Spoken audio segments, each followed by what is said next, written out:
TFM man du man maa fa téye sama tànk dañoo xëy yónnee ma kéet dàq ma licencié ma abusivement pour faute lourde. lan mooy faute bi pour cause de audio yoo xam ne sama soxna moo ko génne bu ma doon sëyal loolu jotewul dara ak sama liggéey te audio nekkul loo xam ne preuve la ndax ba tey kenn dégguñu ne man a kàddu yooyu samay kàddu la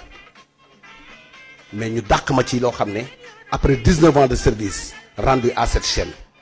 maa ngi ñoom ci ba ñuy dàmmali ma jóge Walfadjri bàyyi fa rajo ak télé dem fekki rajo kese bu tudd RFM toog fa ba télé ñëw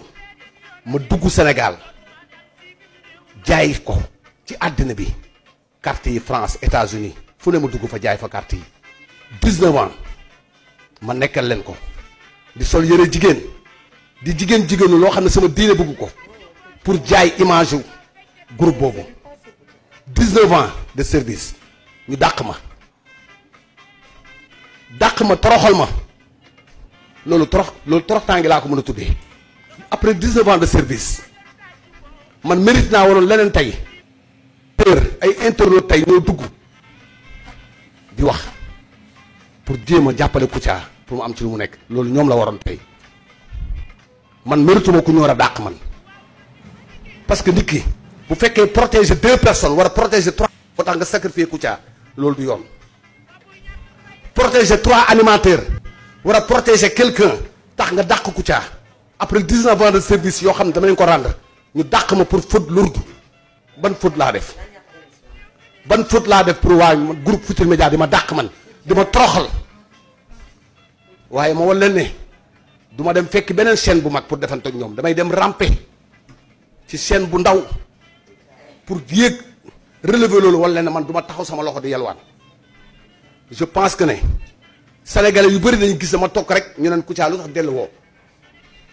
dañ maa dàq dañ maa licencié pour faute lourde su ma neexoon dama leen di yóbbu ci yoon mais dama bàyyi lépp ci loxo yàlla ñii dugg tey kenn ku nekk di def témoignage ñoo touché sama xol mais dama waxoon lii du ma ci wax de mais il faut que me dire la vérité parce que il est temps de dire la vérité les gens m'interpellent partout ma mantulaay may ma ñëw les gens m'interpellent partout Kouthia kañ ngay commencé Kouthia nam nañ la xaar leen ma fii parce que dañ ma humilier dañ maa dàq licenciement pour faute lourde pour lan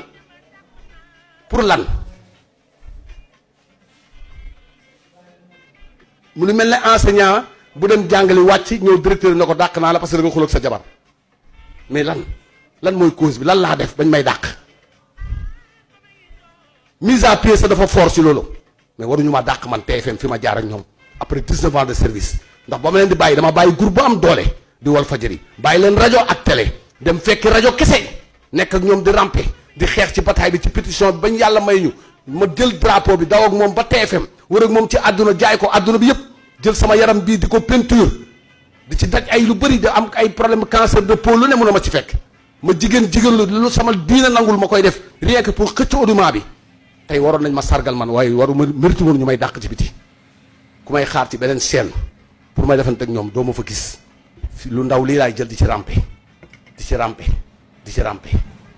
loolu nag ñoom loolu waykat bii li mu wax nga di ma liggéeyloo ba xëy na ma dàq naa la way bi tey man la dal mën nañu liggéeyloo ba xëy ne ma dàq nañ la yoruma jaasi menacé wu ma journaliste taaluma fa loo xam ne dafa egg 50 millions menacé wu ma fa nit ay kaddu yu ñu dégg te kaddu yu ba tey amuñu ay preuve ndax ci man la jógee ñu dem dàq ma pour protéger ñett wala ñeenti nit yoo xam ne dañu bu Kouthia dellu si fii ñoom ñu bàyyi pour quelle raison lan mooy loolu kon Sénégal dafa jot pour nit ñi ñu xam dëgg bi mooy man j'ai été pas resté chez moi pour bañ a dem liggéeyi dañ maa dàq la veille de la tabaski mu des 3 jours ma war a fayee ko ñu dàq ma sans droit je dis pour préciser mu leer fayu ñu ma dërëm télé laay waxee dërëm bu gën a ndaw TFM jox ma ko dama yor njaboot yor waajur yor soxna yor ay doom war leen dundal ñu dagg salaire bi ne ma duñ la fay dërëm ndax da nga def faute erreur ban faute laa def fii ku fi waxtaanoon sa jabar koy waxal ku sa jabar jël say wax génn ko jébaane ko bu dee sax yaa ko wax kon dafa am yoo xam ne tey dafa rafetul auditeurs yi nag ñoo ma yëngal moo tax moom message boobu man bañu ma dem TFM parce que dañu yaakaar ne maa gàcce ma tax man du ma lii du gàcce ci man de dañ ne ma bul fi tegati sa tànk dàq sama groupe ne leen bu leen fi tegati seen tànk je sais que nul n'est indispensable mais il y a des gens yoo xam ne seen mémoire c'est gravé dans leur cœur ba léegi amul kenn ci ñoom ku yëkkati sa kàddu na ma Kouthia kañ ciy dox tànk jàmm mais sama ngor ak sama dignité ak sama fulla